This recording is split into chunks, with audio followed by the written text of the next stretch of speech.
abierto ya, definitivamente. Bueno, lo primero, dar las gracias a Eduardo, que está siempre más que comprometido con Lares Castilla y León, siempre está prestándonos los servicios de cualquier tipo que necesitemos, pero en el momento que hay una oportunidad. Ayer estábamos en videoconferencia terminando un poco de perfilar la reunión de hoy y nos decía Eduardo, y dice, si es que me quedan 48 horas todavía de trabajo para poder hacer la presentación. O sea, que es que deja realmente cosas... Con Eduardo es muy difícil hablar porque siempre está liado, siempre está reunido, siempre está con historias, pero cuando está Lares de por medio deja todo lo que tiene que hacer para dedicarse en cuerpo y alma a ello. Entonces, darte las gracias, Eduardo, porque esto no se paga con dinero, ¿vale? Lógicamente, otro de los puntos candentes y que, lógicamente, más inquietud lleva es esa ley de atención residencial que tenemos encima de la mesa. Han pasado los 20 días, ya me imagino, con lo cual está en vigor a partir de ahora y, en teoría, cualquier inspección que tengamos van a venir con la ley en la mano y nos van a decir, oye, esto lo cumples o no lo cumples, que es que esto ya no es una recomendación como nos podían hacer antes, sino que realmente es de obligado cumplimiento, ¿vale? Me imagino que nos darán unos meses de carencia y tendrán tranquilidad y parsimonia para que nos vayamos adaptando poco a poco. Pero bueno, sí que hemos querido contar con Eduardo, que como sabéis es nuestro asesor jurídico, pues para que nos dé unas pinceladas hablando de esta ley, cuál es el plan de trabajo nuestro de la misma, cuáles son los requisitos que a partir de ya son de obligado cumplimiento este año. Lo bueno, como decíamos antes con Javier, es que la ley, en la mayoría de los casos, es una declaración de buenas intenciones que vamos a tener que ir desarrollando y peleándonos con la Administración para poderla llevar a cabo. Hay una temporalidad, hay unos tiempos, habrá un calendario y, bueno, Eduardo os explicará un poco pues, los temas más importantes y lo que más corre prisa. Eduardo, todo tuyo. Pues a ello. Buenos días a todos. Nada, el agradecimiento es mío por invitarme, por estar aquí, por ver tantas caras conocidas, amigas, desde hace tiempo, con lo cual el agradecimiento es mío. Vamos aquí al meollo de la cuestión. Aquí, como el dicho del torero, vísteme despacio que tengo prisa, ¿verdad? Pues vamos pasito a paso, es la primera vuelta que vamos a dar, se hará a nivel provincial lo que corresponda, y en la medida que se vayan produciendo novedades, pues también, con lo cual, ¿vale? Esa sensación que yo mismo he tenido cuando se pone uno a desmenuzar la ley, estoy convencido de que fácilmente también la tengáis vosotros, yo digo, calma, ¿eh? Entonces vamos paso a paso, si os parece. Los 6 pilares que rigen esta ley. Vamos a ir analizándolos uno a uno. Dignidad de la persona, vida independiente, inclusión en la comunidad, entorno familiar, calidad de la atención e innovación.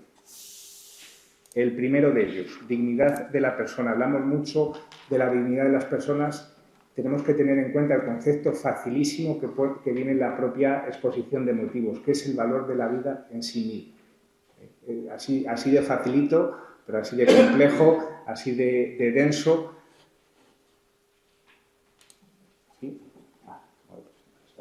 Sí, ahí va. Vale. Pues el valor de la persona por sí misma, así de fácil. Aplicado en el ámbito del cuidado de las personas mayores, está ligado al principio de autonomía de la voluntad.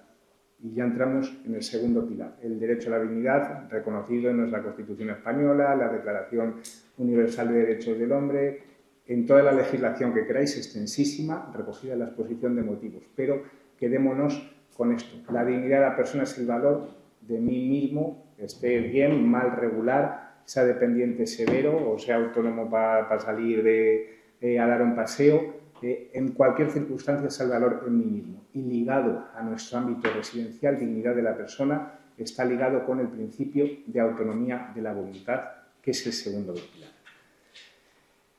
El principio de autonomía de la voluntad, el modelo AICP, tantas veces dicho, también está tratado de la exposición de motivos, yo creo que es muy bonito. Somos centros en los que no nos fundamentamos en la buena organización del centro, que también, evidentemente, sino que estamos basados en el principio de ver cuáles son tus necesidades, qué es lo que quieres. La calidad no viene definida por los profesionales, como hasta ahora, ¿verdad? O como hasta hace años, pues la hemos venido ligando. La calidad viene determinada por lo que la persona en sí entiende por calidad para su vida, que en muchos casos diferirá del concepto que tenemos nosotros. Esa es la calidad en el modelo de atención centrada en la persona. Hacemos valer el principio de autonomía especialmente en aquellas circunstancias más complicadas, es decir, cuando la persona no puede expresar ya qué es lo que quiere, sino que tenemos que acudir a su historia de vida. Y además nos diferenciamos, de ahí que sea más que necesario aprovechar estas formaciones que se ofrecen desde la asociación, a nuestro personal le formamos en el principio de autonomía de la voluntad. Viene la exposición de motivos, hay que cumplirlo y es un servicio que se ofrece desde la asociación. El modelo de atención centrada en la persona desde un punto de vista organizativo, ¿cómo se refleja en la ley? Pues nada que no sea ya desconocido, a través de las unidades de convivencia, con características similares a las de un hogar familiar. Y se da un pasito más al definir el concepto de habitación como espacio privado de la persona usuaria. Es el dormitorio de su casa, su habitación en la residencia es su dormitorio, espacio privado y por ello también protegido para ver quién puede pasar, quién no puede pasar, ¿vale? Objeto de desarrollo en otra ocasión, pero que sepáis que la ley viene como un espacio privado en su exposición de motivos. Este concepto de ICP, ¿cómo se vincula con el personal? Pues se vincula con un trabajo en cadena, con un trabajo cooperativo, desde el director al profesional gestor de casos, al profesional de referencia, se va estructurando pues, en una pirámide que vosotros también de sobra conocéis. Desde el punto de vista de la actuación de los profesionales, ¿cómo vincula al personal de atención directa? Adecuándose al rol que le corresponde a la persona en función del desarrollo de su ciclo vital, manteniendo un diálogo atento, respetuoso, constante con la persona y evidentemente que también vincula al profesional a la hora de elaborar la historia de vida y el proyecto de vida. Con lo cual, principio de autonomía de la voluntad por activa y por pasiva. Ojo, ¿quién es el responsable de impulsar todo esto? Artículo 14. Nada que desconozcamos, pero que lo pongo aquí para que seamos muy conscientes. El titular de la entidad. Que yo solamente soy el titular, soy el patronato, soy la empresa, que para eso tengo el director. Ojo, artículo 14, el titular de la entidad. Por eso por aquí yo creo que también nos lo podemos meter en el bolsillo para decir, oye, que todo esto que estamos poniendo en marcha de plan de mejora económica, de viabilidad, tú como presidente, como patronato, tienes responsabilidad, lo dice la ley. Entonces, es un barco en el que todos estamos embarcados, que seamos conscientes. ¿Cómo se refleja esto desde el punto de vista del usuario? Hemos visto desde el punto de vista organizativo, en unidades de convivencia, desde el punto de vista del personal, estructurado, en un trabajo en cadena, cooperativo, tiene que empujarlo la entidad titular del centro y cómo se traduce de cara al usuario, pues con un montón de derechos, todos ellos maravillosos jurídicamente, pero que hay que llevar a cabo. He puesto en negrita, aunque se vea muy pequeño, los que a mí me parecen aún de más enjundia, teniéndola todas, que se promueva su autonomía, sea cual fuera el alcance de sus limitaciones, derecho a que se respete las directrices previas, ojo, que haya manifestado por escrito, súper importante que trabajemos a partir de ahora las voluntades anticipadas, porque también es uno de los principios que se encuadra en el principio de autonomía de la voluntad, evidentemente, que se respete su identidad, sus valores, cuando la persona ya disponga de una autonomía limitada, que se garantice que en todas sus acciones se ejecuten en el centro, dentro del proceso de información, orientación y atención que le preserve el honor, la intimidad, derecho a recibir de los profesionales que le prestan servicio un trato personalizado, afectuoso, digno, en fin, cuestiones que llevamos trabajándolas hace tiempo, que como profesionales yo creo que las tenemos más que arraigadas y no hace falta que nadie años después nos las venga a decir, pero que sí están reconocidas ahora expresamente y de forma muy particularizada, antes también, pero de forma más genérica. Sí ahora, más concreto, en la nueva ley, lo cual a mí jurídicamente pues me parece que está muy bien. La joya de la corona de la ley, o una de las joyas, la atención libre de restricciones.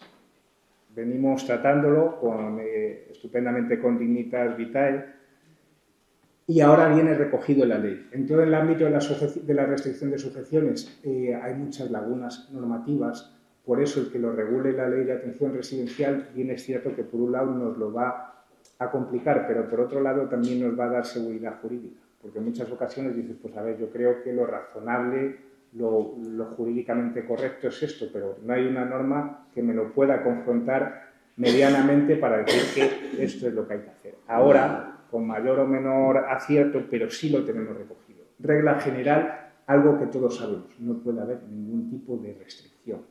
¿A qué se extiende? Pues no puede haber restricción de carácter material a través de medios mecánicos, de carácter farmacológico, ni ojo, limitaciones relativas a la autonomía de decidir.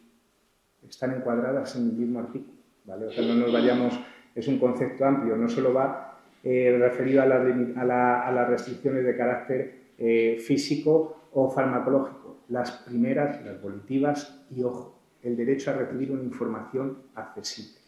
Un derecho amplísimo, pero que abarca 4 realidades. Regla general. Vamos con las excepciones, en el punto 2. Cuando se hace preciso su empleo por la preservación de la integridad de la persona usuaria y de cuidadores y de terceros. Lo digo porque en muchas ocasiones, oye, y si el riesgo no es para él, el riesgo es para mí, que me puede agredir, me puede lo que sea, pues la ley lo contempla, con lo cual una laguna menos y una certeza a la que tenemos que agarrarnos. Peligro para la integridad del propio usuario, pero también peligro para mi integridad, cuidador o terceras personas. Estoy pensando pues, en el médico que acude en ese momento concreto o una persona más extraña en función de la capacidad que pueda tener el usuario en ese momento, también está previsto. Requisitos previos, que nadie nos lo podemos saltar. Constatar el carácter previo con carácter previo el fracaso de otras medidas alternativas. ¿Y cómo tenemos que acreditarlo? Documentalmente, ¿vale? Papel y boli o soporte informático para todas estas cuestiones, seguro que venimos empleándolo, pero sobre todo a partir de ahora. Tiene que constar documentalmente los intentos alternativos realizados. Pues he hablado con él las veces que haya sido, ha hablado el personal que más influencia tiene sobre él, etcétera, etcétera, con resultado nulo pues por su situación cognitiva. Los motivos del fracaso, pues porque su deterioro cognitivo es avanzado, y las consecuencias que se hubieran producido de no haberse atajado, pues el riesgo evidente, por ejemplo, de caer por una escalera. El carácter de cualquier medida que adoptemos es de carácter extraordinario y temporal, es decir, no pueden permanecer en el tiempo. Tenemos que renovarlas en función del grado de capacidad del usuario. Otro pasito más. Dentro de las excepciones nos podemos encontrar 2 casos, el no urgente y el urgente, que muchas veces también pues nos lo hemos ido planteando, ¿verdad? Cómo actuar. Dices, oye, que este supuesto me ha venido hoy, me ha venido esta tarde, se me ha presentado un sábado, un domingo, que no está el médico, que no está nadie, ¿cómo actúo? Pues vamos a ver. Para supuestos no urgentes, los que vemos venir, propuesta de sujeción por el profesional facultativo, el médico del centro, entiendo, el médico del SACIL, también suficiente, en el que se prescribe, pues, por el motivo que sea, el empleo de una medida de contención física, en este caso estamos hablando. Una vez que está hecha esta propuesta por un miembro del Consejo Técnico que esté designado por el director, con el fin de delegar esa tarea, hay que recopilar una serie de documentación. El consentimiento informado, que ahora iremos con él, la constatación escrita del fracaso de otras medidas alternativas, como hemos hecho referencia, la identificación concreta de la medida a emplear, la información necesaria para su utilización, su duración y, ojo, el profesional encargado de aplicarla. Información sobre la necesaria supervisión facultativa, el protocolo que hay que emplear para su eliminación en el plazo más breve posible y otra documentación que pueda ser pertinente para el caso. Siguiente paso, importante para todos vosotros. Quien autoriza la medida es siempre el director. Sobre vosotros recae esa responsabilidad, con lo cual, fundamental seguir este procedimiento: prescripción facultativa, recopilación de documentación, que estén todos estos documentos, y autorización. Yo sugiero, pues, a ver, que si está prescrita por el médico, que se autorice por el director, y al contrario, que si no está autorizada por el director, por el facultativo, pues evidentemente que no se adopte.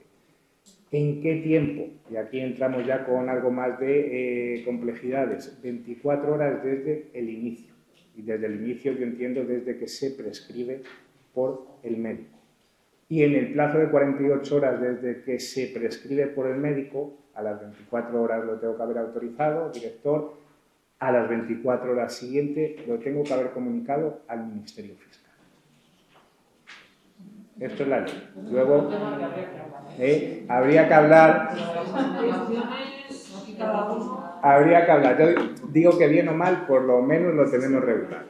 Que hace... Me comentabais uno de vosotros, es que yo he remitido las comunicaciones a Fiscalía y me han dicho que aquí no quieren saber nada. Pues a ver, esas disonancias nos las vamos a encontrar, porque cada Fiscalía funciona de una forma. Cada juzgado, pero... No se habla de asociaciones, pero bueno, se habla internamente. Lo mismo. Bajas al juzgado, como tienen mucha carencia, que no baja más. Claro. Bueno, ¿y qué hago con ellos si me obliga la ley? Yo en estas cosas voy a lo práctico. A mí la ley me dice que haga esto. Lo cumplo y luego que me digan, que me llamen, ¿vale? Pero por lo menos yo cumplo. Que el fiscal dice que no, que se le acumula, que lo que sea, pero yo... Si alguien me dice algo, digo, mira, lo que dice la ley, aquí lo he hecho. ¿Qué consecuencias puede tener el no haber comunicado al Ministerio Fiscal y haber realizado todo lo anterior de manera adecuada? Pues vamos a ver, convencido que en el régimen sancionador algo vendrá por incumplimiento de uno de los requisitos, sin perjuicio de que a nivel administrativo, ¿vale? Yo entiendo que es un incumplimiento como cualquier incumplimiento de cualquier otra obligación que esté puesta en la ley, con lo cual es objeto de inicio de un expediente administrativo sancionador. Aparte de que por vía de responsabilidad civil, pues se me puede imputar a mí una responsabilidad profesional por no haberlo comunicado. Me estoy poniendo en el peor de los casos, ¿vale? En el peorcísimo. Pues ¿por qué? Pues por insuficiencia de medios, de que no se atiende, de que llegan nuestras comunicaciones y ahí se quedan. Pero yo digo, vayamos a lo práctico, a cumplirlo y allá historiarlo. ¿Qué medio hay para comunicarlo? La presentación la vamos a pasar, o sea que por eso no os preocupéis. Una pregunta. Por ejemplo, en el caso de la eliminación de sujeciones, ¿vale? Yo me encuentro y se eliminan sujeciones porque no hay ningún riesgo. El probable riesgo es que pueda caerse el residente. Y lo que más me encuentro ahora mismo es las familias acudiendo al centro de salud para solicitar una sujeción. Entonces, yo como directora puedo delegar esa autorización o si me lo trae el médico del centro de salud, estoy obligada a autorizarlo. A ver, te digo, la responsabilidad es tuya. Con lo cual, la responsabilidad es tuya, la inversa, la libertad de decidir es tuya. Yo que recomiendo, pues que siempre se siga el criterio del facultativo, sea del SACIL o sea del centro. En esos casos, imagínate que pues, oye, que hay una disonancia que yo no lo veo. Pues a ver, si viene es difícil que haya una disonancia interna, médico privado del centro y director, directora. Si hubiera esa disonancia, imagínate que tú un poco cuentas con el de SACIL, yo hablaría con él. Oye, pero a ti también los familiares te han contado esto, pero tú sabes esto y lo otro. Mira el informe mío del médico, de la enfermera propia del centro, qué es lo que dice, ven a verle, de cómo se desenvuelve en su hábitat, con el fin de que, yo siempre digo, la decisión del director ha de ser la del facultativo, en un sentido y en otro. Esto es intocable. Es decir, está previsto que se dé un vistazo a esto de que el director autorice. Esto es así. El director es un gestor, ¿no? Ley. No tienes por qué tener conocimiento para aprobar. Bueno, a ver, es el responsable del centro, por eso a mí el procedimiento me parece que está bien diseñado. O sea, porque el director es el responsable del centro, eso sí, tú siempre te vas a basar pues en una propuesta técnica. Claro, pero el director es el responsable del centro. Pero de la misma forma que el director no hace recetas, las asociaciones entiendo que la persona que está cualificada para prescribirlas es otra. Y eso tiene una responsabilidad a un director que no creo que no le corresponde. Es que imagínate que tiene un residente de una crisis un sábado a las 2 de la mañana y viene el médico de urgencias y dice que hay que darle 20 gotas de alopridol. Que vienes tú, autorizarlo, hacer se lo comentas a los años. Bueno, en este caso no se dice. A ver. Sí, Yo pero no le van a dar las cadenas a 15 gotas, este es un tiempo dando eso. súper comprensible, evidentemente. Yo al menos voy a, por ponerme, o sea, con las gafas de verlo en positivo, por lo menos tenemos una regulación, ¿vale? Por lo menos tenemos una regulación. Y que si al menos digo que no a la prescripción, que sea porque la familia y yo decimos que no, y así no me busco líos. Pero ante situaciones de urgencia sí que está permitido un facultativo como a la restricción 48 horas. Vamos a las urgencias, el procedimiento de urgencias, ¿vale? Que puede suceder un sábado, un domingo, en estos casos tiene que haber, ojo, con carácter previo, un protocolo específico para la adopción de medidas urgentes de contención física, es decir, tiene que haber un documento en mi centro en el que ya prevea esto. Si sucede un episodio pues, de una persona pues, que sufra, que sé yo, un delirio, no sé qué, se ponga agresivo, suceda en un sábado, en un domingo, en este caso se llamará al médico del centro y vía telefónica se podrá obtener el consentimiento. Es decir, lo que sea, como sea, pero eliminamos la inseguridad de decir, oye, que pues no sé qué haría, es lo que me dice el sentido común. Y te digo, vale, lo que te dice el sentido común, pero que eso que nos dicta que esté escrito y documentado para decir, oye, yo he actuado según mi protocolo, con mayor o menor complejidad, yo entiendo que es lo mínimo, porque a ver, si hay urgencia, pues hay urgencia, no nos vamos a poner aquí, ¿verdad? Pero tenemos que tener un documento que titulemos protocolo específico para la adopción de medidas urgentes de contención física, es el literal de la ley. Tengámoslo para decir, oye, me ha sucedido este episodio, una circunstancia extraordinaria, en un momento puntual y he acudido a mi protocolo donde dice que yo pues llame al médico, bien del centro, bien del SACIL, obtenga el consentimiento, aunque sea verbal, es decir, sin el examen directo y pueda tirar para adelante. Esto es lo que nos dice. De todo lo anterior que hemos dicho de consentimiento informado, constatación escrita, etcétera, etcétera, tengo que ir directamente me es suficiente de inicio, con la propuesta del profesional y a partir de ahí tengo que tener el resto de requisitos en el plazo, en la mitad de plazos. ¿Vale? Si eran 48 horas para comunicar a la Fiscalía, ahora son 24. Si el director tenía 24 para firmar, ahora tiene 12. ¿Vale? Sí, se reducen los plazos. ¿Vale?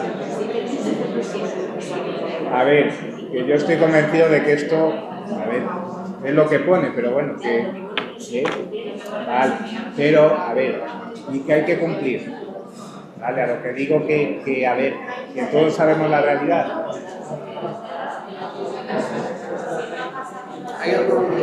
Vamos a ver. 24.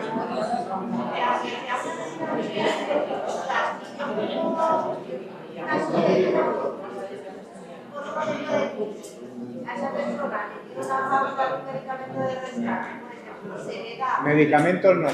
Ahora los ataca. Es una persona que tiene ciertas crisis y ante esas situaciones el médico le trata una medicación de rescate, que a veces pasa, ¿no? Entonces, eso está... si ahora le tengo que sujetar durante toda la mañana o todo el día porque le ha dado esa crisis, ¿tengo que comunicar porque luego se la quite? No, pero es que ese caso, Iris, ya no es extraordinario, ya no es urgente.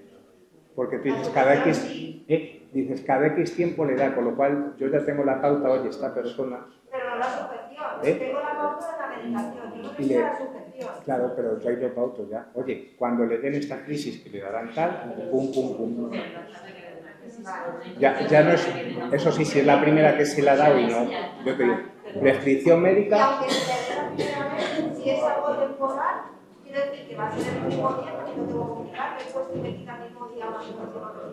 Vamos, aquí te dice, es riguroso, ¿vale? Pero te digo, porque al final son normas generales, pero sí te habla, a ver, sí te habla de un caso, yo entiendo, ¿vale? Porque la ley, bueno, son artículos muy, o sea, que tienen que valer para todo, para unas cosas se quedan muy bien, pero para otros dices, oye, que ha sido puntual, pues en fin, pues puntual ha sido. Otra cosa es que digas, oye, pues esto se repetirá, no se repetirá, pero ha sido urgente y ha habido que hacerla y fácilmente se repita.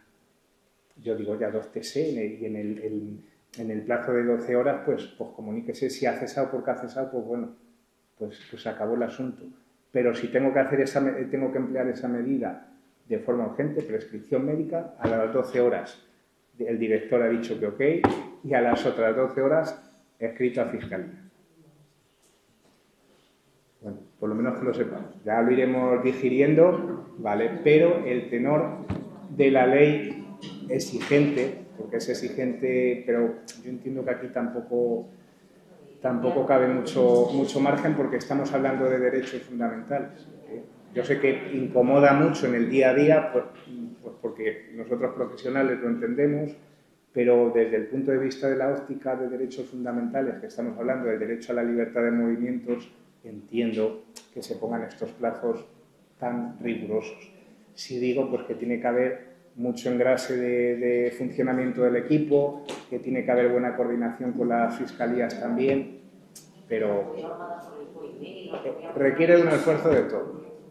Una cosa, si los residentes no están incapacitados legalmente y han firmado consentimiento informado, ¿quién es la administración para decir que no pueden hacer eso? ¿Están citados?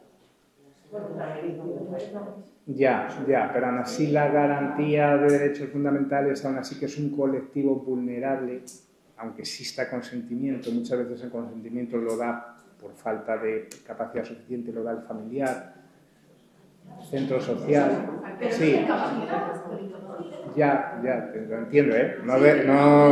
No deja de decir, oye, si son capaces para todo, y no me digas que hay que comunicar. Lo entiendo, sí. Jurídicamente discutible, totalmente. Pero vuelvo a lo mismo. Vamos al tenor de la ley para ir a lo seguro. Pero sí que se tienen aquellas protecciones que son voluntarias. O sea, por ejemplo, pregunto, lo que es un cinturón entiendo que no, pero las barras, por ejemplo, son concesiones y eso sí que se permite voluntario, porque hay residentes que por su propia movilidad solicitan las barras. Ya, pero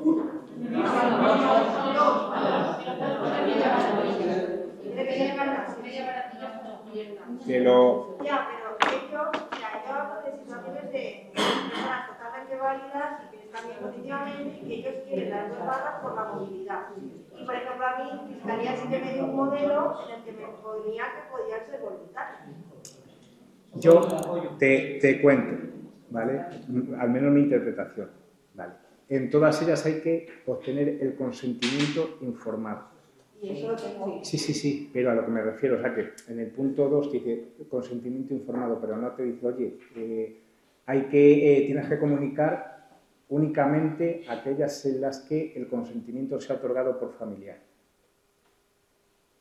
Vale, o sea, te dicen, tienes que comunicar todas. O sea, en esto, pues yo al menos en la interpretación... ¿Tienes la autonomía de la voluntad de la persona? A ver, es una garantía, igual que es una disonancia, igual que se dice ahora, oye, que ya no hay tutelas o es un medio excepcional y que ahora lo que funciona es la guardia de hecho, en donde yo presumo que tú le atiendes, le complementas en favor de él. Y a mí solo me llega al juzgado algo cuando esto no funciona. Pues en materia de sujeciones es al contrario. Por eso digo que criticable o opinable jurídicamente. Y dices, oye, que si es el principio de autonomía de la voluntad y lo ha recogido en un documento de voluntades anticipadas o me ha dado el consentimiento su guardador de hecho, pues aquí la misma regla para todos. Pues sí es más coherente el sistema, pero es lo que tenemos. Una pregunta.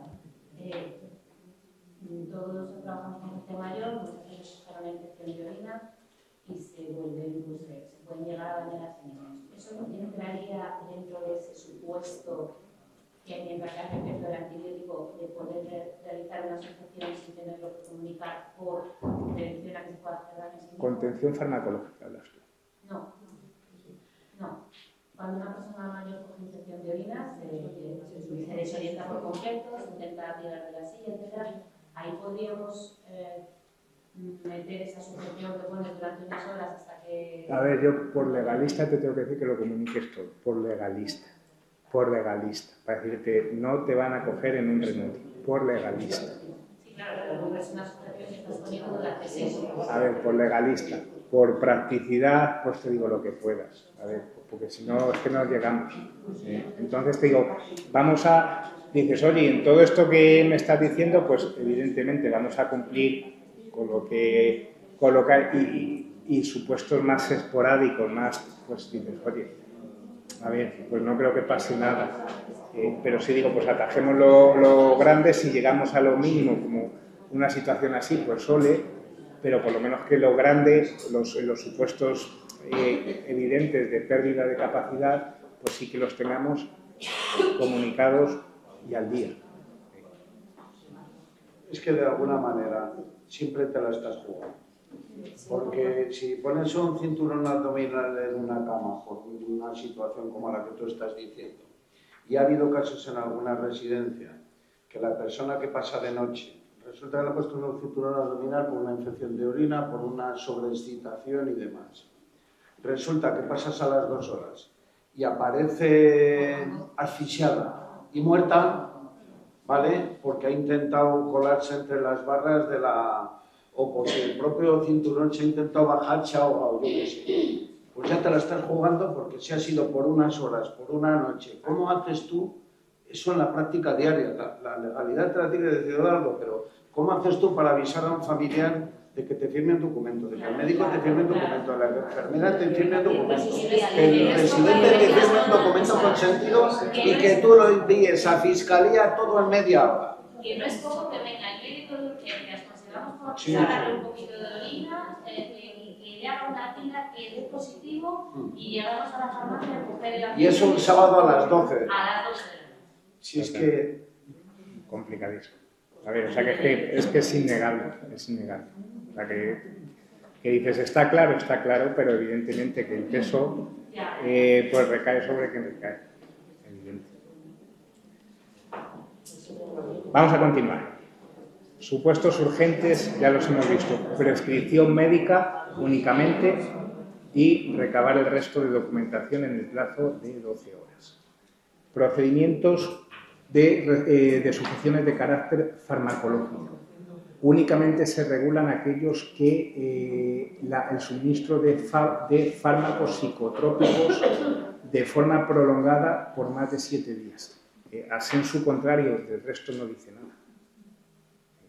Con lo cual, ¿vale? Por lo menos aquí tenemos la certeza de que lo que se regula, de lo que tenemos que tener especial cuidado, es en estos casos. Fármacos psicotrópicos prolongados durante más de 7 días, prescritos bien por el profesional del ámbito sanitario público o bien del centro privado.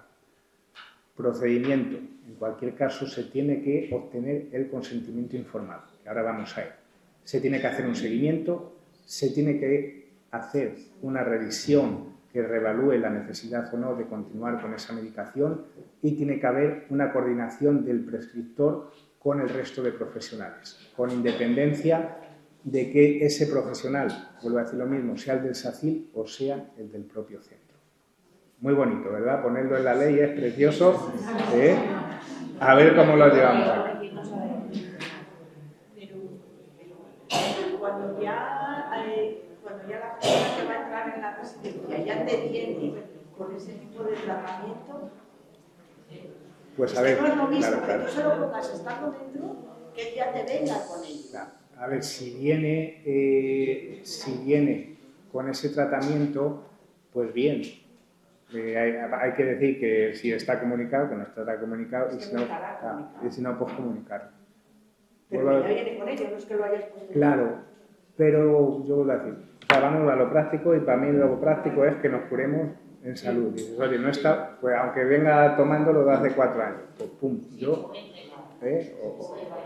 o 20. Decía el otro día en la charla de eficiencia, precisamente, estamos con la gerencia, que si un tratamiento de este tipo está prescrito por una alergia o cualquier otra enfermedad mental, no es una solución. Claro. No es una solución, por lo cual, ¿para qué caso esperar eso? Yo, ahí vuelvo a lo mismo, Fernando. Yo soy el director. Entonces, para eso está el médico, para que me diga, yo solo decido sobre lo que me pone encima de la mesa.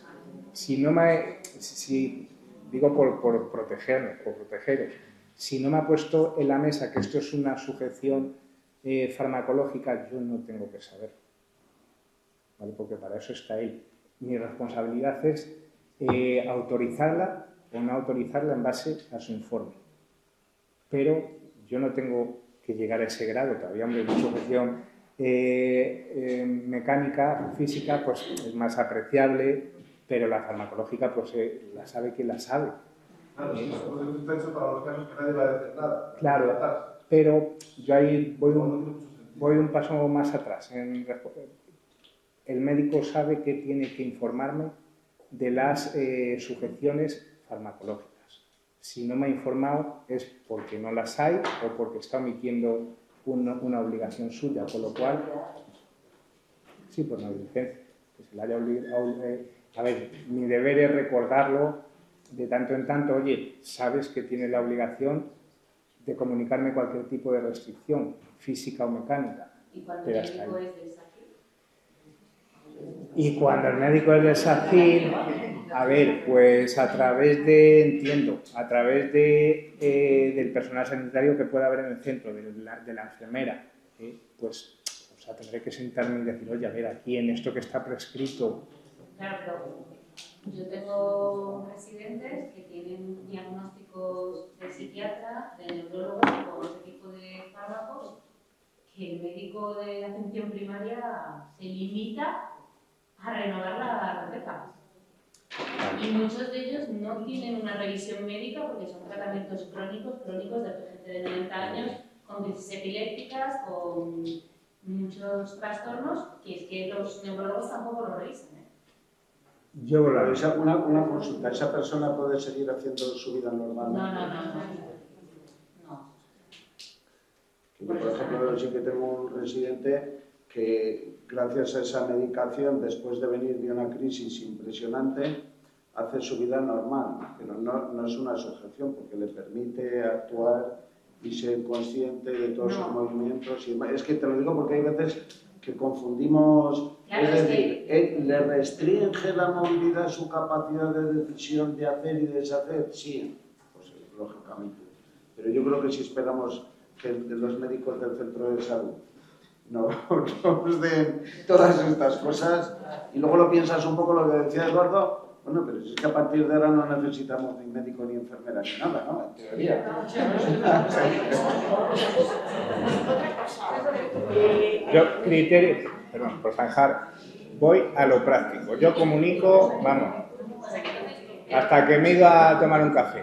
Y así sé que no voy a tener responsabilidad. ¿Comunicas a pesar de que esa persona, el tratamiento que lleva, le permita una vida normal? le permito. O sea, el medicamento que toma no es un medicamento para una sujeción, sino para todo lo contrario, para que pueda tener una vida normal. Yo te digo, yo me siento, por no opinar yo, ¿vale? Me sentaría con mi médico, si es que le tengo, con mi enfermera y con el personal sanitario que tenga en el centro. Y le diría, oye, de estas prescripciones dime, No tengo. Bueno, pues te digo, pues echaría mano de quien sea, o sea, porque lo que quiero es que me saquen de la duda de qué de si lo que se les está administrando a alguno es una contención farmacológica. Del que me digan que sí, lo comunico. Lleve un día o lleve 20 años. El tema está, si tú, por ejemplo, eres del centro de salud, ¿vale? Y la médico del centro de salud no te comunica absolutamente nada, pasa mañana algo y te van a decir, y ustedes, ¿no se lo ha dicho usted a la médico del centro de salud que tenía que hacerlo? ¿Y cómo justifico que yo sí lo he hablado con ella, pero ella no lo está haciendo?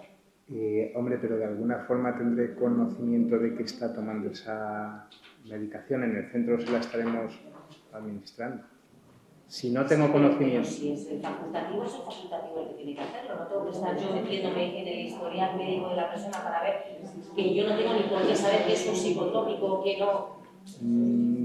Complicado.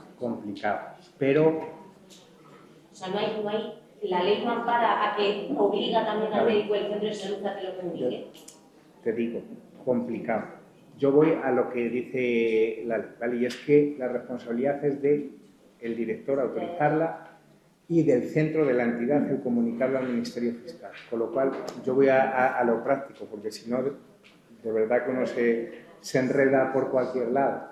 Y comunicar lo que tengo, ¿vale? Si no tengo personal sanitario, me las ingeniaría como sea, con el fin de determinar, oye, de lo que toman los usuarios nuestros, alguno se considera como una limitación, una sujeción farmacológica.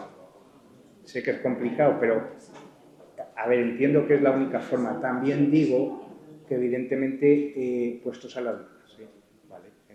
En un caso de responsabilidad, digo, oye, yo no tengo personal sanitario, yo no tengo que tenerle, etcétera, etcétera. Es decir, defensa...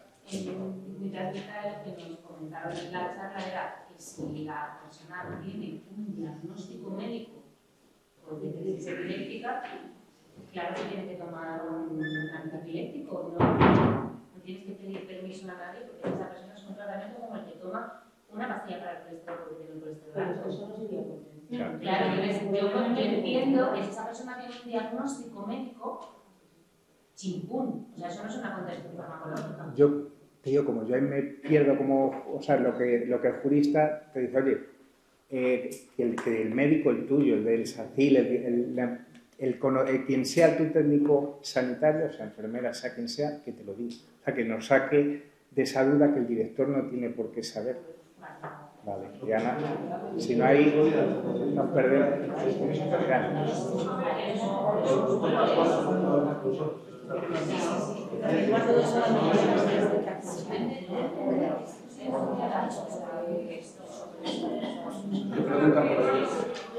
Escuchad un momento, porque si hacemos corrillos no nos enteramos. Una pregunta en relación con la urgencia o no de esta norma de protección mecánica. En el punto 3 del artículo 13 habla que si no es algo de urgencia, digo porque a lo mejor puede facilitar el día de la residencia. Dice que tiene que ser un profesional facultativo, que entiendo que es el médico. Pero en la vía de urgencia habla de un profesional técnico facultativo, que entiendo que tiene por qué ser el médico. ¿Qué es un profesional técnico facultativo? En caso de urgencia. Más facilito. En los extraordinarios, en los urgentes. Fenomenal. Más facilito. Otra cosa que es un poco contradictoria y demás. En residencias se les exige comunicar las sujeciones, condiciones y demás, pero luego llegan al hospital e inmediatamente les enchufan lo que sea para que no den nada. A ver. Es que es así. A ver, es que dices, ¿sabes? Por eso decimos que dices, oye, esto es la ley del embudo. Aquí para nosotros, o sea, 24 horas, 12, dices, a ver, como si no, que evidentemente es importante, pero como si en una circunstancia de esas, a ver, en un centro grande vale, pero en un centro mediano, pequeño, tú me dirás cómo cumplimos, nos da algo a nosotros, ¿eh? Pero está así hecho. Entras en el centro y ya nos hemos olvidado de todo esto, no hay que dar descuentos, se pueden tener las restricciones que sean, porque todas son necesarias y no y en absoluto vulneran sus derechos. A ver, dejarnos... En un hospital se supone que la estancia es temporal y pueden hacer lo que les dé la puñetera gana. Cuando están en la residencia es su vivienda y su medio habitual de vida. Entonces no tiene nada que ver. A nosotros nos exigieron todo lo que les dé la gana y en los hospitales no te puede contar la que tienes detrás porque se pone enferma, pero directamente te les dan aloperidos, los atan, los no sé qué, no sé cuál, y son capaces de levantarse, de andar, de ir al baño y no sé qué, y los hacen totalmente dependientes. A ver, que de hecho ha habido veces que han venido con las marcas de la subvención. Sí, vamos, Pero eso vale. Y somos nosotros y salimos, vamos, tenemos que cerrar. Vamos, pasa eso y tenemos que cerrar. Pero por eso digo, pues a ver, que es otra secuela más, pues de cómo estamos siendo tratados. Pues a ver, cada vez más complicado, cada vez más difícil. Esto está muy bien, pero con unos plazos un poco más amplios, pues bueno, no es otra cosa.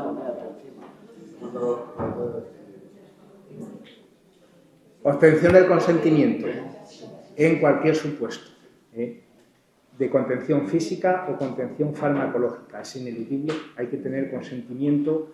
¿Quién lo tiene que dar? El propio usuario o, en su defecto, su representante legal.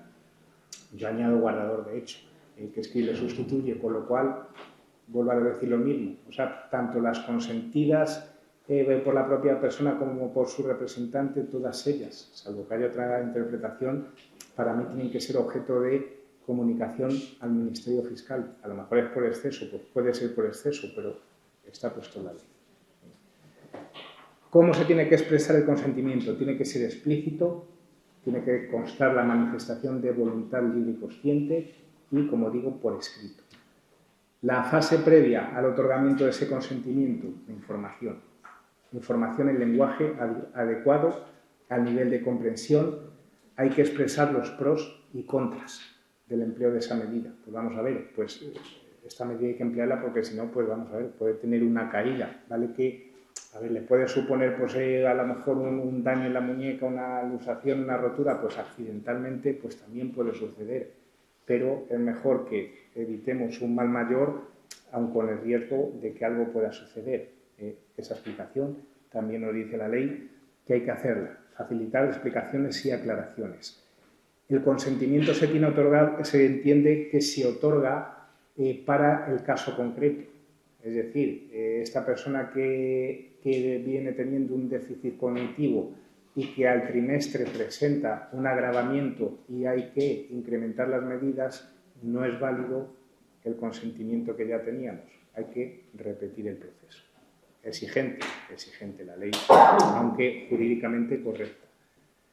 Y en rojo, ¿qué es lo que pasa si el usuario, el familiar, no quiere que se le apliquen estas medidas? Pues que hay que respetarlo. Y punto 2, que esto no nos exonera de responsabilidad en el cuidado. Dices, ¿y esto cómo? Me lo como. Pues muy mal. ¿Vale? Muy mal.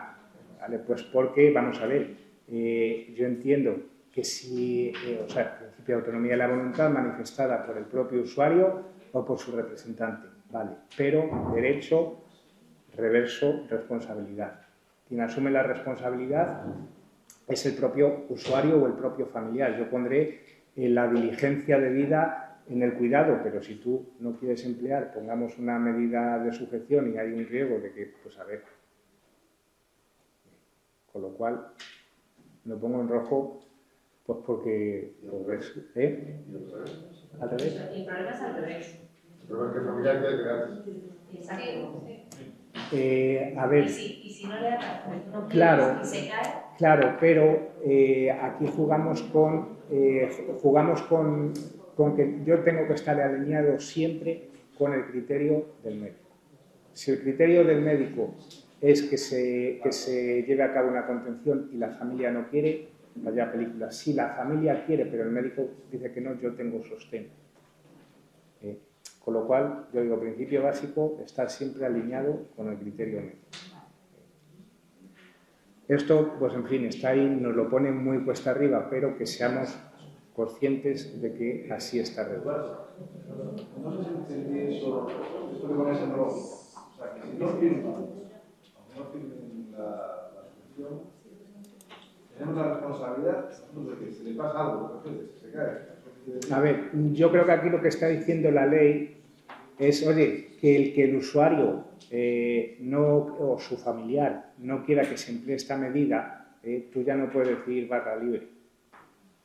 Es que hay casos, gente que no está muy bien físicamente, pero está bien, se le prende la cabeza, claro, que no hay forma, no hace nada. Esa persona va a correr el riesgo. Yo lo que puedo hacer es tener una auxiliar o dos detrás de todo el tiempo. Es imposible. Muy complicado. Muy complicado. O sea, esto nos lo pone... Habrá casos en los que sea sí o sí por narices. De hecho, un centro se considera libre de sujeciones siempre y cuando tenga un 5% o menos de sujeciones. Es decir, no es que estés totalmente libre de sujeciones, porque habrá casos en que hayas tomado todas las medidas del mundo y que no pueda llegar a ser. Nosotros tenemos una señora, que bueno, todos tenéis, es que si le quitas el cinturón un ratito y no te hace falta ni que te gires. Es que te retiras de ella 5 centímetros y se tira de la silla. Y no camina. Y no se tiene de pie. De hecho, fíjate que, por ejemplo, hay residencias que están adquiriendo estos sillones que están un poco como más elevados. Que para mí eso no deja de ser una sujeción, aunque no tiene capacidad como para poder hacer lo que realmente quiere, pero hay casos en que... Eso otro problema que puede haber. Porque ahora, por ejemplo, se habla mucho de la cama 4.0. ¿La cama 4.0 es sujeción o no? La cama 4.0 no es sujeción, pero resulta que si esa persona se quiere levantar, no puede, se tirará al suelo. Ahora no es sujeción. Entonces coge el centro y dice, bueno, pues mira, vamos a invertir 20.000 euros en camas 4.0, porque nos hace falta. Y llega mañana la autoridad competente y te dice, es que eso es sujeción. Si tiene movilidad, es sujeción. Si tiene movilidad el residente y se levanta, es sujeción. Porque no le está permitiendo nada. Claro, por eso. Y si le pones un sillón para atrás, también. No es para esas personas. De todas maneras, me vais a perdonar que sea tan drástico, pero tenemos que seguir avanzando porque si no vemos nada y se nos echa el tiempo encima. Obligaciones formales en materia de sujeciones. Tenemos que remitir a través de la aplicación correspondiente y tener actualizado el número de personas que están sometidas a restricciones, el tipo de restricción, el profesional responsable, la temporalización prevista de la acción. ¿Vale? Esto venimos haciéndolo a través del aplicativo. Viene recogido también en la ley. Más obligaciones en el plan de formación anual que tenemos que tener también. Una parte específica tiene que venir dedicada a la eliminación al uso restrictivo de las sujeciones y más obligaciones en el plazo de un año desde la publicación de la ley, es decir, nos vamos a mayo de 2025, tenemos que contar con un plan de eliminación de sujeciones, obligatorio para todos.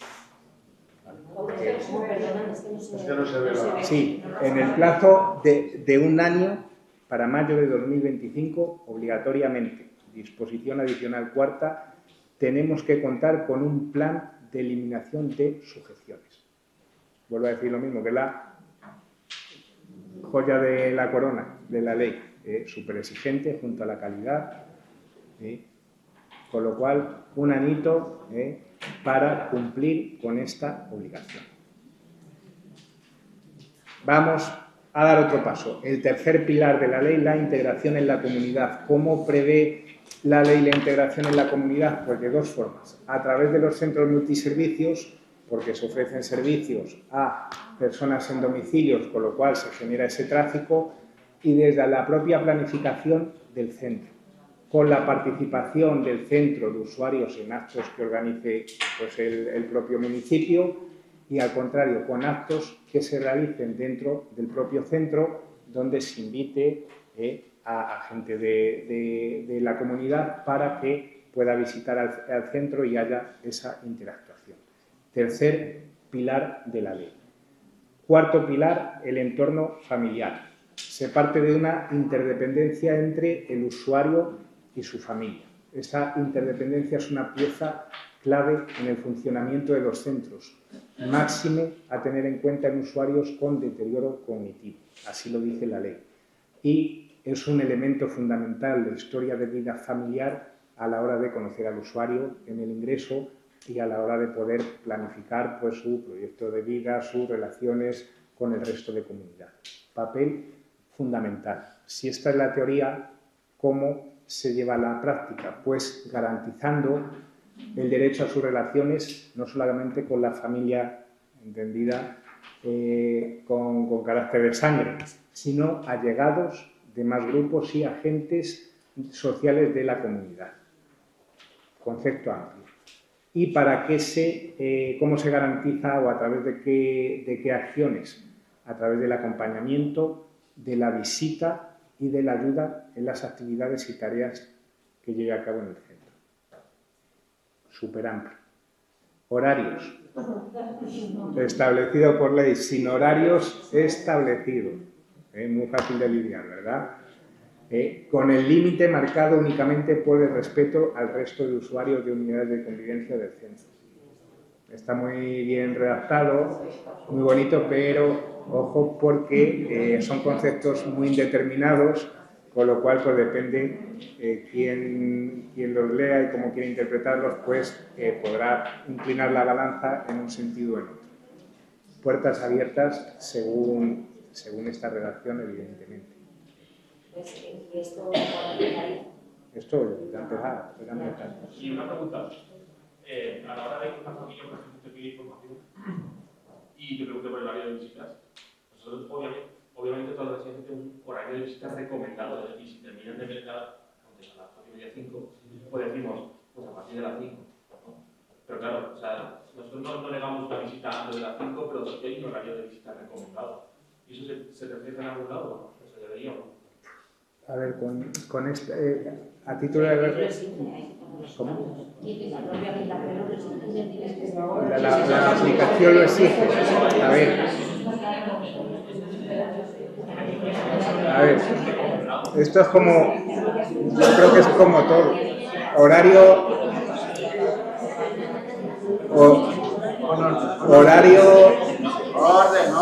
Horario tendremos que tener, aunque entre en contradicción con este, o en posible contradicción con el artículo, pero al menos a título disuasorio, ¿vale? Aunque luego se presente quien sea y acceda al centro y se permita lo que sea, pero al menos a título disuasorio, pues a lo mejor de 4, que 2 por lo menos abstengan de ir fuera del horario que establezcamos, pero por lo menos que algo nos quitemos, ¿vale? Vuelvo a decir, está muy bien, es muy bonito, pero a nosotros nos lo pone más cuesta arriba, evidentemente. Por lo cual, vuelvo a decir, difícil de compatibilizar y evidentemente que cualquier restricción al centro pues la tendremos que motivar.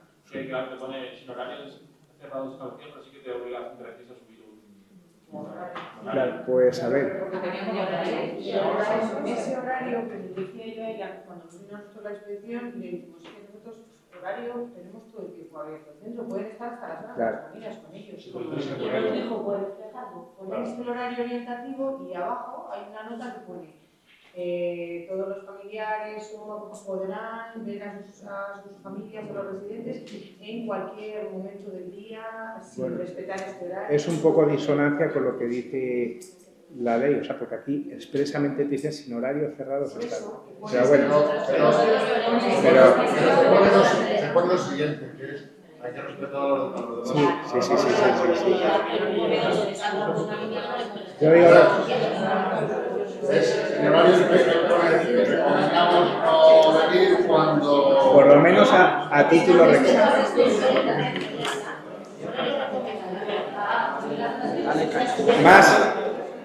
Más cuestiones. Nos queda. Calidad en la atención, la segunda joya de la corona. ¿Vale?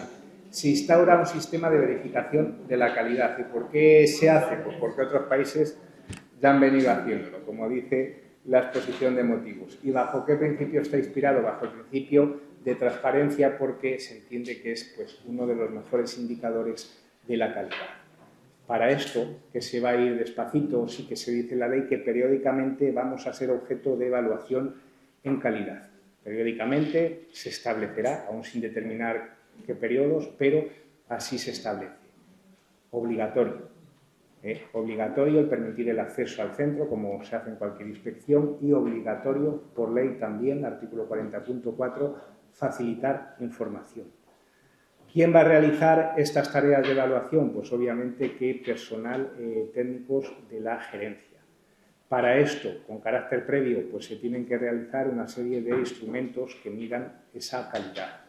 ¿Qué es lo que van a medir estos ítems? Pues el respeto a la dignidad, a la libre elección de las personas usuarias, la adaptación permanente de los planes de apoyo a los proyectos de vida, los cuidados e intervenciones para el mantenimiento y recuperación de la salud, funcionalidad, servicios y apoyos necesarios para las necesidades básicas e instrumentales de la vida cotidiana e inclusive el bienestar emocional.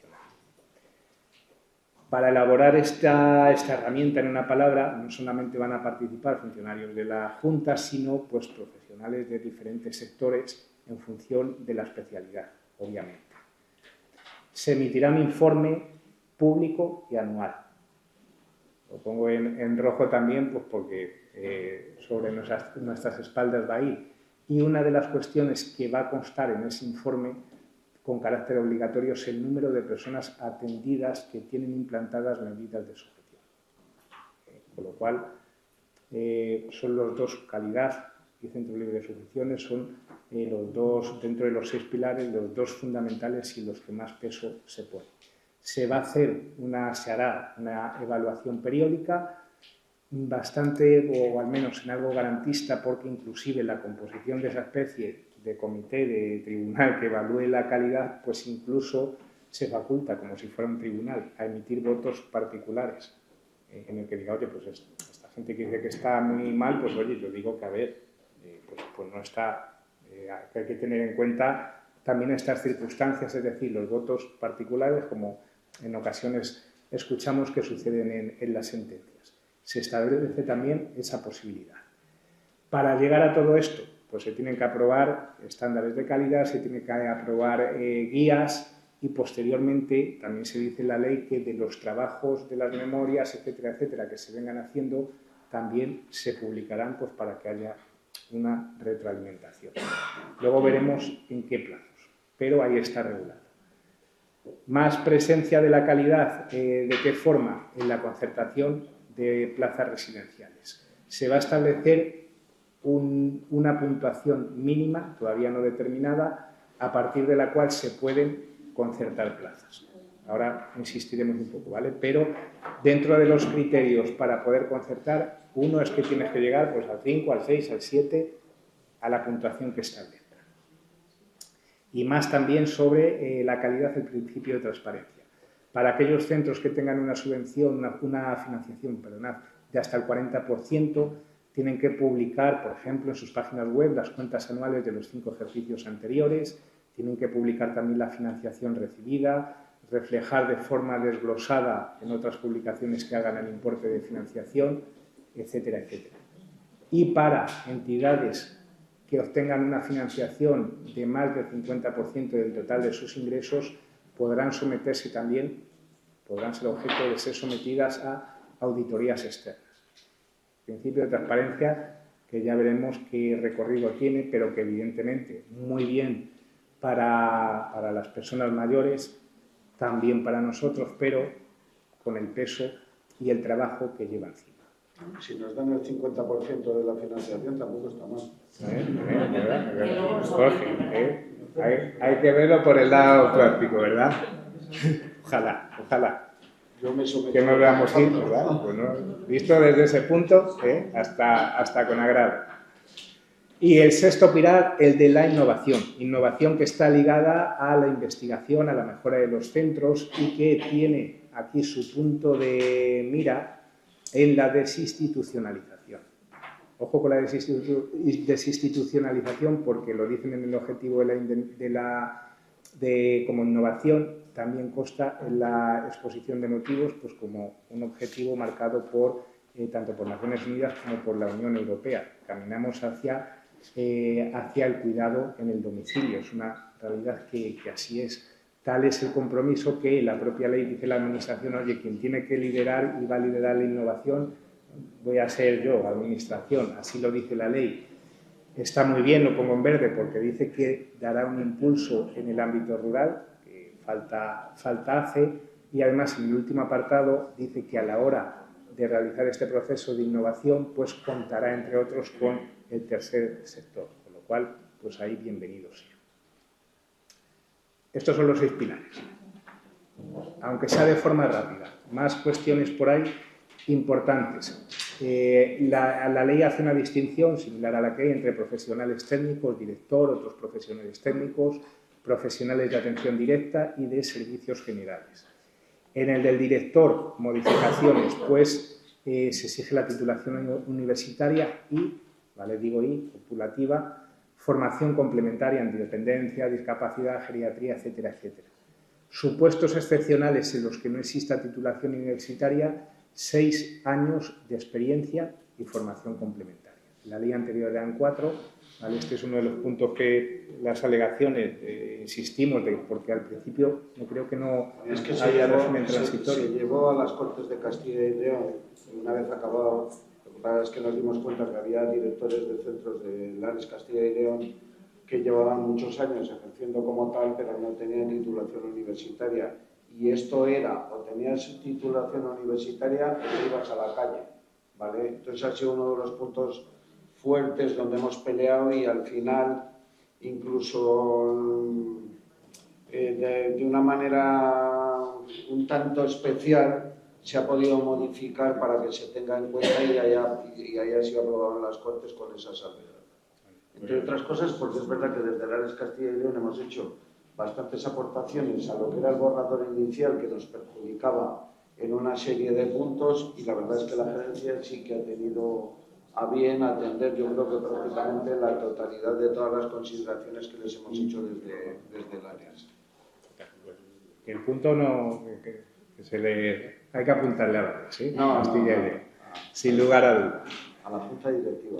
Se prevé la creación también de un registro de directores de residencias y la compatibilidad del puesto de director con viviendas que tengan hasta una ocupación máxima de 40 plazas y que dependan de la misma entidad. También está regulado en el artículo 31. Más profesionales, los técnicos, que tienen que tener titulación universitaria de grado o equivalente y formación profesional de grado superior, además de formación complementaria. Los profesionales de atención directa, pues bueno, con requisitos de titulación de técnico en atención a personas en situación de dependencia o con título de técnico en cuidados auxiliares de enfermería o con certificado de profesionalidad o cualificación profesional de atención sociosanitaria a personas en situación de dependencia en instituciones sociales o de atención sociosanitaria a personas en domicilio. Se prevé ahí en el último apartado, que lo han colado un poco de soslayo, el que tiene que evitarse la rotación del personal de atención directa. Tienen que adscribirse a las unidades de convivencia y que haya la menor rotación. Está colado aquí en el último apartado, pero ahí está incluido, con la complejidad obvia que ello conlleva. Y por último, servicios generales pues de limpieza, lavandería, cocina, seguridad, administración y otros. Ojo, dentro también de los profesionales se prevé el tener un plan de formación obligatorio de carácter anual. Tienen que constar unos requisitos para su evaluación y se tiene que prever, entre otros, pues, formación en materia de trastornos de comportamiento derivados de deterioro cognitivo.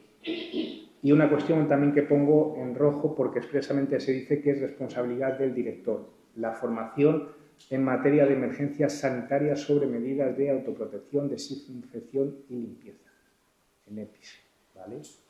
Especialmente. Hacer refresco de estos conocimientos de forma anual, que podamos justificarlo, fundamental para el director, porque ahí se nos apunta directamente, con lo cual, aunque llueva sobre mojado, pero que anualmente podamos justificar una acción en esta materia. Este plan de formación tiene que presentarse al Consejo del Centro y además tiene que estar también disponible para la inspección de la Administración. Más cuestiones de interés. El funcionamiento de los centros. Tienen que tener un plan general del centro, un reglamento del régimen interno, que ya sabemos, normas de convivencia, una carta de servicios y un plan de contingencia, documentos que de una o de otra forma tenemos. Un consejo técnico que está formado por el director y el resto de profesionales cualificados y un consejo de centro al que van las aportaciones tanto de la entidad titular del centro como de los profesionales, de los usuarios, de los familiares y de los allegados. Este consejo del centro tiene que ser objeto de información previa en el caso en el que vayamos a modificar el reglamento del régimen interno. Se prevé inclusive el que cuando se convoque, algo que yo creo que se escapa de los posibles, como tantos otros, el comunicarlo a la gerencia. Oye, que va a haber reunión del Consejo del Centro, por si uno de vosotros queréis venir. Yo no sé hasta qué punto eso también es legal o no legal, dices, a ver. Pero bueno, no, por lo menos en la ley no viene establecido. Tiene que estar creado. Pero yo creo que no dice nada la ley. Por lo menos en la ley de tiempos no dice nada. Habla del Consejo del Centro que tiene que estar formado por profesionales, por usuarios, por familiares, por allegados. Bueno, ahí, o sea, aunque muchas inspecciones sí que dicen, oye, que se forme este consejo, que se incluya a los familiares a tal, pero la ley no lo dice. Sí que lo dice para los centros de titularidad pública. Pero sí no que para... creo que habla, perdona, de que tienes que levantar acta de ese consejo del centro. En caso de que se realice y tal, pues si tienes una inspección, presentar ese libro de actas de ese consejo de acta, de ese consejo de centro. Más cuestiones. Seguimiento en el funcionamiento de los centros. Por si son pocas las obligaciones, otra más. La de remisión a través del aplicativo correspondiente, de requisitos de autorización, de funcionamiento, de alta, de bajas, de personas usuarias, de profesionales y sus cualificaciones profesionales, de los contratos que suscribamos con los usuarios y de cualquier otro requisito documental que la normativa establezca. Y remisión de datos a efectos estadísticos en materia de ley de dependencia y de calidad. Con lo cual, el aparato administrativo de los centros, pues ineludiblemente, tiene que engordar, o las horas del director, que los que ya llevamos tiempo en esto, pues muchas eran de paseo por el centro, pues para saber del funcionamiento y conocer y tener una relación mucho más directa con los usuarios, pues se sacrifica por tiempo de trabajo en oficina, pero la realidad manda. Otra perla de la ley, ¿qué hacemos en materia de obras con nuestros centros, con todos los requisitos? Pues por condensar la información. ¿Qué es lo que podemos hacer? Obras de conservación. Las obras de conservación en centros que vienen funcionando con anterioridad a esta ley, es decir, todos, es únicamente mantener lo que tenemos. Esas obras las podemos hacer conforme a la normativa, conforme al decreto 14/2001. Obras que no alteran la estructura, que no alteran pues, la tabiquería, etcétera, etcétera, en las que no hay más que decir, oye, esto se mantenga, que se encuentra en buen estado, pero hasta ahí, limitada. Obras de conservación, ojo. ¿Es una condena? Pues es un poco una condena. Vamos a ver excepciones, pero va a ser una realidad, igual que cuando entró el 14-2001, pues era una losa sobre la normativa anterior. Esto lo es, pues, sobre toda la red que hay, evidentemente, de centros. Obras de remodelación o de ampliación. Cuando se haga una obra de rehabilitación o remodelación, es decir, yo quiero aumentar el número de plazas o yo esta planta la quiero tirar y hacerla nueva. En ese caso, en la zona afectada únicamente, tengo que hacer la nueva construcción o la reforma en unidades de convivencia. Esa es la regla general, de 15 personas. ¿Qué es lo que pasa o qué es lo que puede suceder cuando es inviable arquitectónicamente adaptar al centro a la nueva normativa, a la Ley 3/2024? Pues que excepcionalmente se permite el cumplimiento de la norma de esta ley de una forma un poco más laxa. Vamos a ver. Digo un poco más laxa por dos razones. Una, porque donde no hay vuelta de hoja es en anchura de puertas, pasillos y escaleras. Aquí rige lo mismo, tanto para el nuevo modelo como para nuestro centro, si queremos hacer obras de remodelación o de ampliación. Aquí se aplica la normativa de accesibilidad vigente en el momento de su autorización, es decir, la que haya. ¿Dónde es un poco más laxa? Pues los centros residenciales a la hora de la unidad de convivencia propiamente. Se permite, de ordinario son 15 usuarios, aquí se permite hasta 16.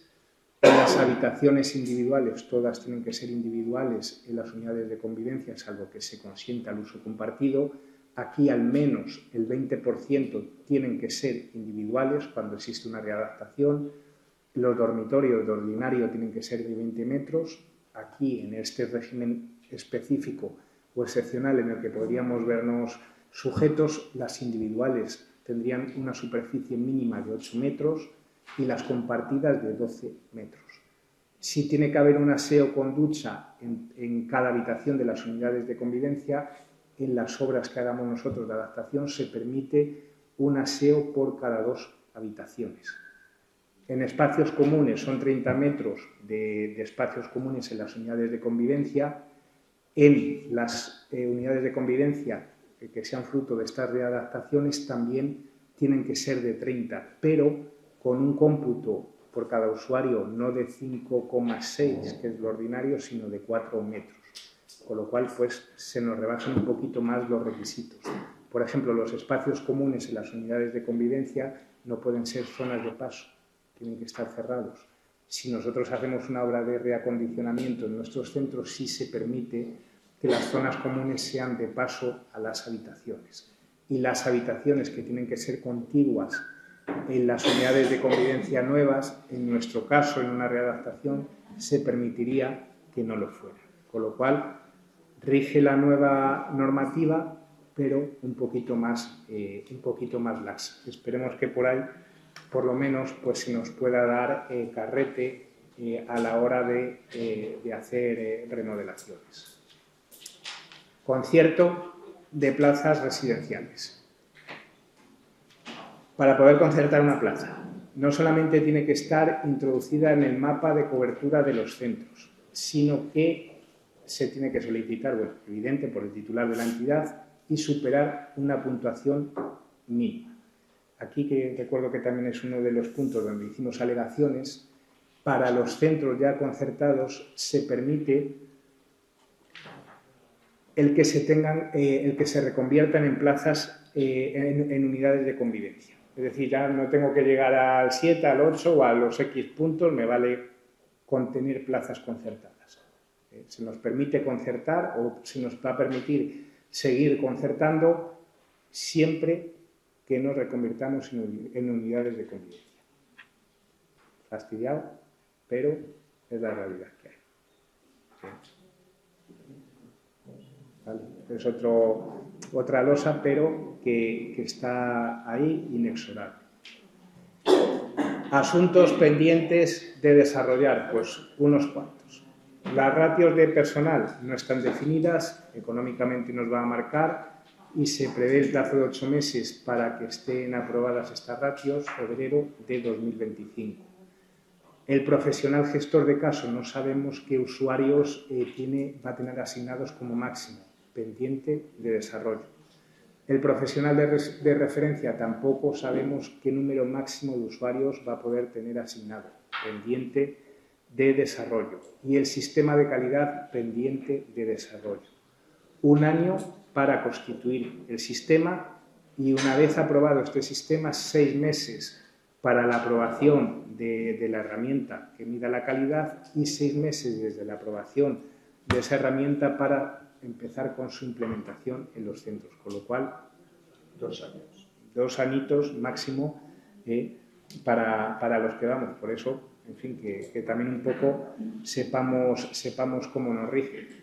Y también pendiente de determinar la puntuación para la concertación de plazas, que vuelvo a decir lo mismo, que no nos es de aplicación si seguimos concertando, siempre y cuando reconvirtamos nuestras plazas en unidades de convivencia.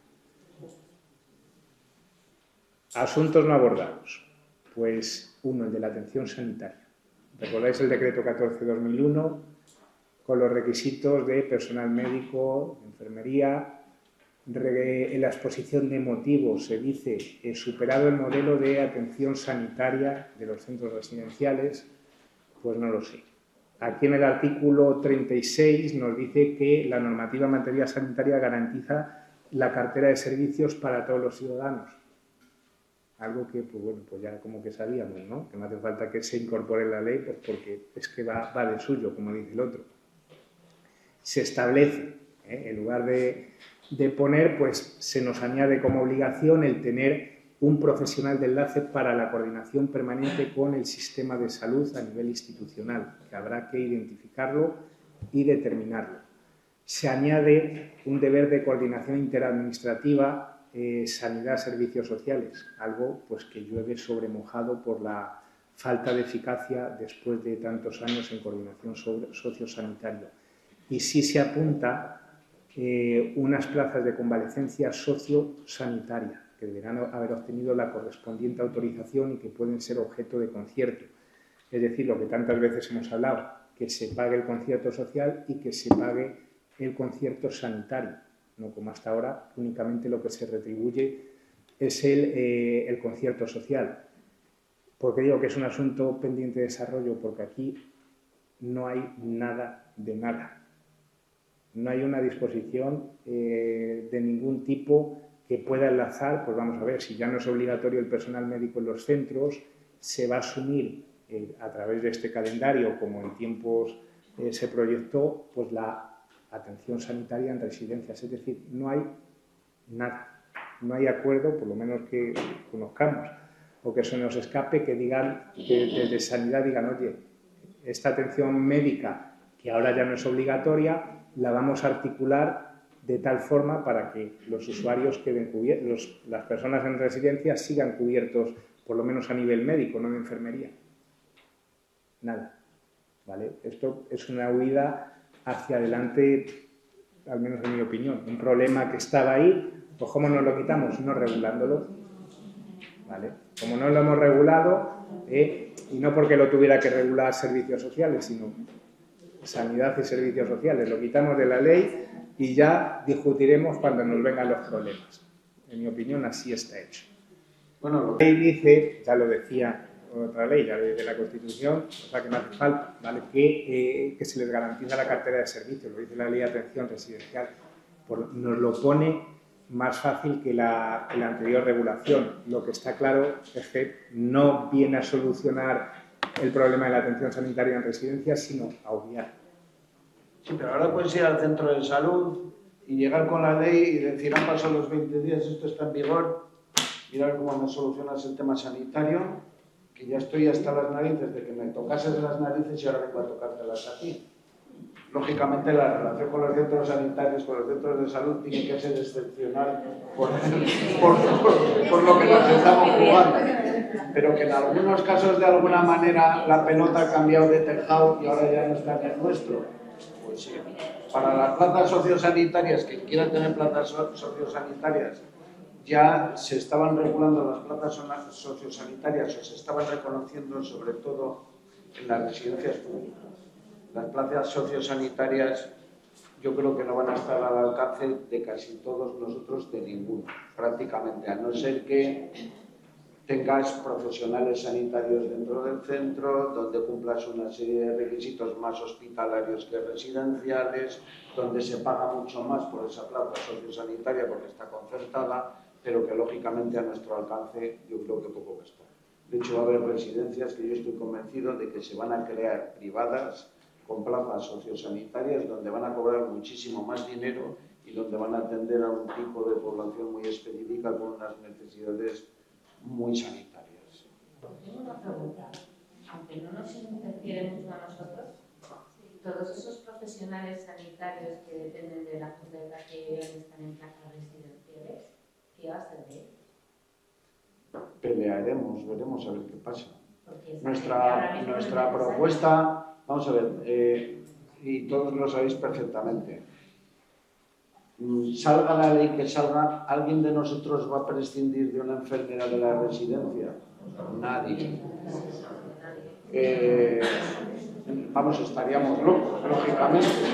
¿Vale? Por mucho que diga la ley que obliga a que una enfermera del centro de salud, cuando estuvimos discutiendo la ley que hicimos nuestra exposición de motivos, tanto los proveedores de servicios como los profesionales de los diferentes colegios, todos los colegios querían estar presentes, hasta el colegio de especialistas de jugadores de petanca, o sea, todo el mundo, o sea, psicólogos, todo el mundo tenía que estar presente en las residencias. Imaginaros lo que es el día a día de esto. Pero sí que es verdad que una de las cosas que yo expuse, porque desde UGT, me parece que fue UGT, dijeron que, bueno, yo al final desde el tema de personal sanitario, sobre todo enfermeras, ¿vale? Porque conocen mucho lo que es el tema hospitalario, pero en muchos casos desconocen totalmente lo que es el día a día y las necesidades de una residencia. Y nosotros, como Lares Castilla y León, siempre hemos expuesto, decían, no, es que la sanidad tiene que ser, fijaros, los sindicatos diciendo que la sanidad tiene que ser privada, porque al fin y al cabo lo que están reconociendo, quieren la sanidad pública, pero te están diciendo que quieren la sanidad privada dentro de las residencias. O sea, parece ser que las personas mayores juegan en otra liga diferente.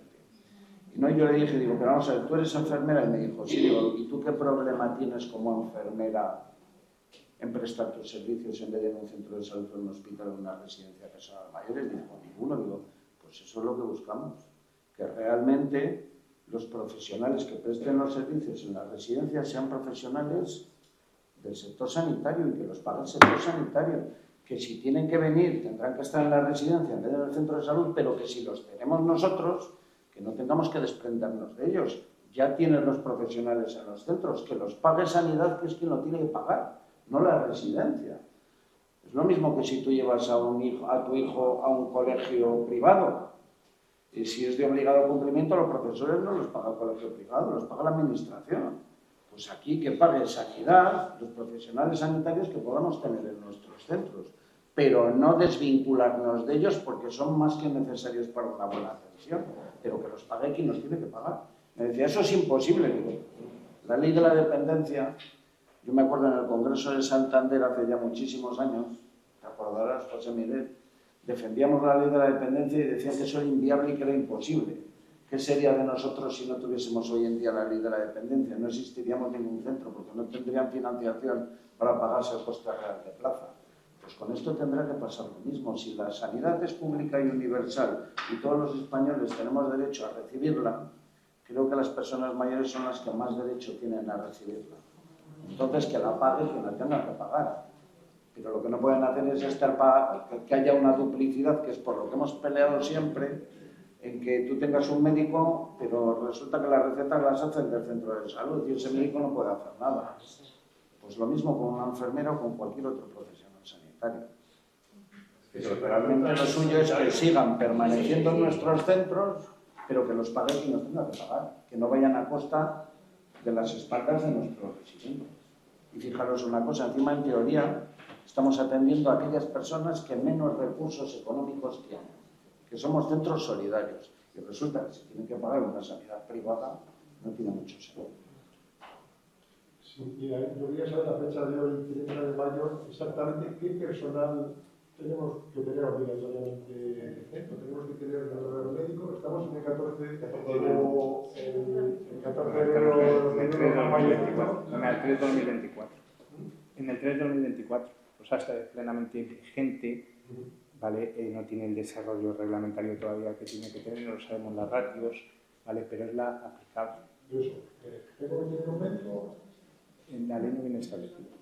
La ley ahora ya mismo, luego habrá interpretaciones, pero yo lo que entiendo, y Eduardo os lo puede decir... Me ha llamado ayer un inspector, antes de ayer.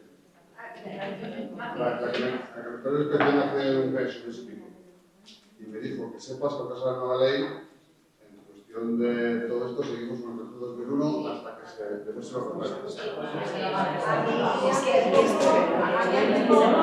Sí, es que es llamativo porque tampoco aparece la derogación del 14-2001 expresamente, que por seguridad jurídica tiene que haberle... Está muy bien. Yo, por ejemplo, sí que me ha dado caso justamente esta semana que tengo que renovar el centro como centro sanitario. Y ha venido el inspector de sanidad y me ha dicho que redacte un escrito para renovarlo, donde ponga que me acojo a la ley 3/2024, donde tengo el personal de manera voluntaria, para ya no tener que volver a ponerlo como obligación para la inspección. Eso es lo que me han dicho a mí esta semana, que hemos estado preparando. Sí. Yo servicios sociales habría ministerial y me ha dicho el personal con el decreto 14/2001.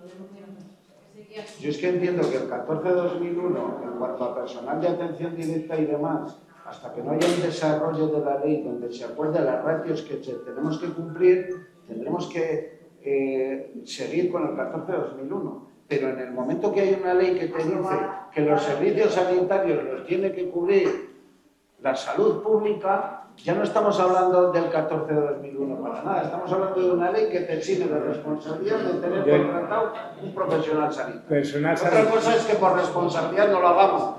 Las indicaciones que les había hablado me dijo que eran esas, hasta que saliera el desarrollo de la ley. Que aplica el 14/2001. Sí.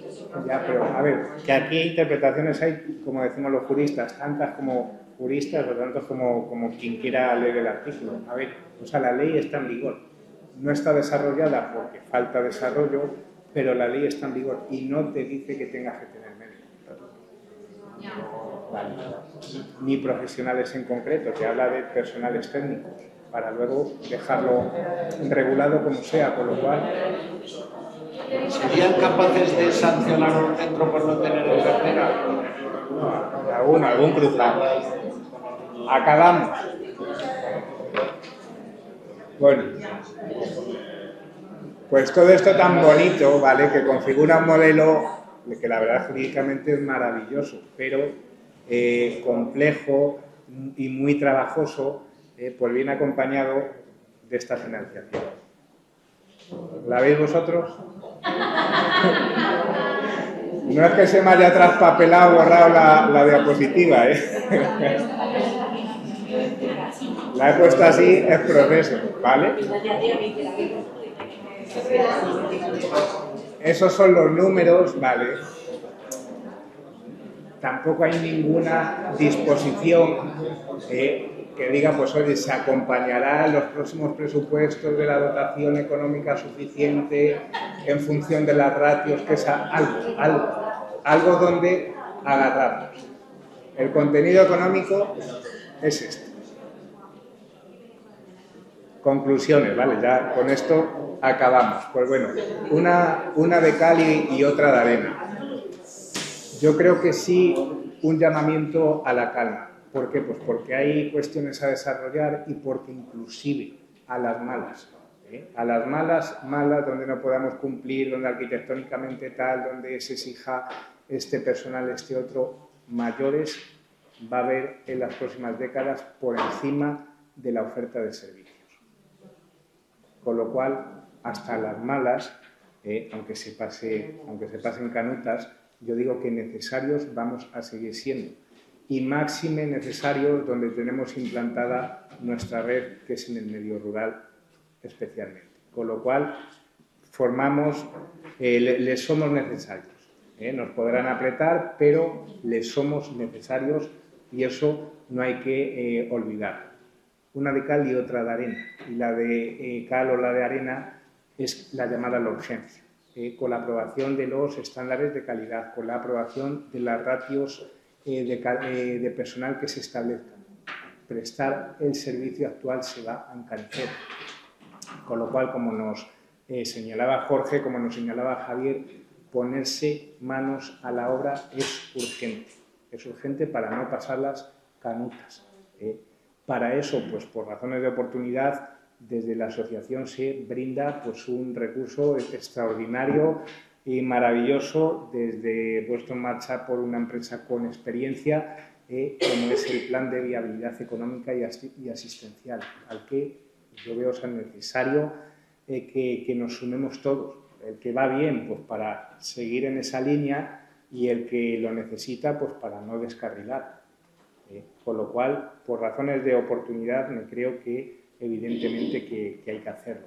La conversión en centros multiservicios hay que tenerla también evidentemente presente.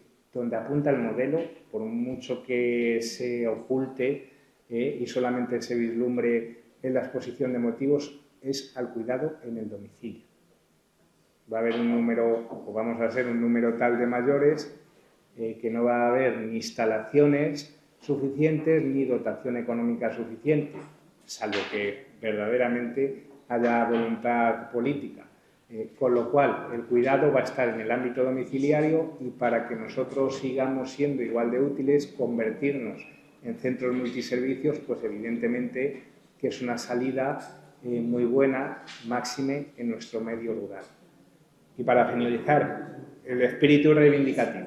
El espíritu reivindicativo que Jorge también ha hecho constar de que sigamos diciendo, de que sigamos poniendo encima de la mesa, y yo creo que sinceramente la mejor forma de ponernos en ese espíritu reivindicativo es sumarnos a la sinergia que se pone en marcha ahora desde la asociación con este plan, en donde pongamos negro sobre blanco nuestros datos, nuestra realidad, y de ahí pueda surgir algo que nos haga, pues que nos enganche en los nuevos tiempos de la atención de larga duración a personas mayores. Muchas gracias por la paciencia.